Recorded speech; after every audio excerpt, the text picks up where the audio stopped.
Have you ever felt like a machine could do your job? Have you ever been so bored at work that you feel a machine could sit where you're sitting? Have you ever been so impressed with your deductive skills that you feel like a human computer? Well, if the answer is yes, there's probably a machine on its way for your job. And if the answer is no, well, there's probably still a machine on its way. So just as horses were replaced by cars in the early 20th century, so too will your job be taken by a set of complex machine learning algorithms. Something you could think of as a sort of mechanized brain. But are we all destined for unemployment in a sort of mechanized dystopia? Now here at Consolidata, we love machine learning. We love data, and since we work with it all the time, we probably love a future where everything was computerized and everything was data-driven. But the economist in me just can't accept it. So here's the case for humans. Here are 3 reasons you and I are not horses. Reason 1. The economy isn't designed to maximize the living standard of horses. Humans are unique in the economy. We're not just the means of production, we're the reason production exists at all. We're the agents in the economy, and the economy is designed to increase our living standards. Now this happens through a process of competition and production, but most importantly, through consumption.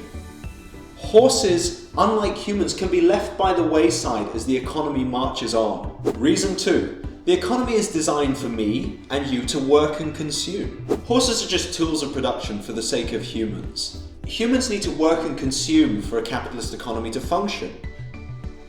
Now, you may feel like a tool of production sometimes for the sake of your boss, but at the aggregate level, that's just not true. If robots took all our jobs, there would be no income. If there was no income, there would be no consumption, and no consumption means no capitalist economy. So in the absence of a great shift in the way that we think about the economy, robots aren't going to cause mass unemployment. They can't. Now here's the 3rd reason, and while it may seem obvious, it is the most controversial. I can gain new skills and get a new job. Humans have always learned new skills, but maybe this time's different. At least that's what people say. Robots are encroaching on our cognitive territory. They're perfecting skills that humans can't hope to master. They're writing poetry, they're composing symphonies. They're like a horse who, upon discovering the advent of the car, develops the ability to teleport.